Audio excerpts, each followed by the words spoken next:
காட்டுல கிடைச்ச மிருகங்கள் இந்த பழங்கள் எல்லாத்தையுமே சாப்பிட்டுக்கிட்டு வந்துகிட்டு இருக்காங்க.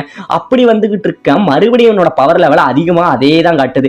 எங்கடா இவ்வளவு பெரிய பவர் லெவல் காட்டுதுன்னு நம்ம ரேட்ஸ் மறுபடியும் நம்ம அந்த ஸ்பேஸ் ஷிப்பையே பார்க்க இதை பார்த்தோன்னே இந்த மிஷினுக்கு என்னதான் ஆச்சுனே தெரியல. இன்னைக்கு இப்படி வந்து சொதப்புதேன்னு சொல்லிட்டு இருக்க திடீர்னு கொஞ்ச தூரம் நகர்றான். அப்ப இன்னும் 2 பவர் லெவல் காட்டுதுங்க. கிட்டத்தட்ட இது ரொம்பவே அதிகமா காட்டுது. என்னது மறுபடியும் இந்த 2 பவர் லெவல் காட்டுது, இது என்னடா புதுசா இருக்கு, ஒருவேளை இது ஃபுல்லாவே வேஸ்டா போயிட்டு போல அப்படின்னு நம்ம முடிவு பண்ண அந்த டைம்ல இந்த பக்கம் நம்ம கோகு பிக்கலோ இவங்க 2 பேரும் தலைக்கு மேல வரத பார்த்துட்டு இவனுக்கு பயங்கரமான ஷாக்குங்க. அப்ப மிஷின் போய் சொல்லல, இவங்க 2 பேரோட பவர் லெவல தான் இந்த டைம் காமிச்சிருக்கு. அப்ப ஃபர்ஸ்ட் வாட்டி காமிச்ச அந்த பவர் லெவல் உண்மையிலேயே அந்த ஸ்பேஸ்ஷிப்புக்குள்ள இருந்து தான் வருதா? இதுக்கு வாய்ப்பே இல்ல.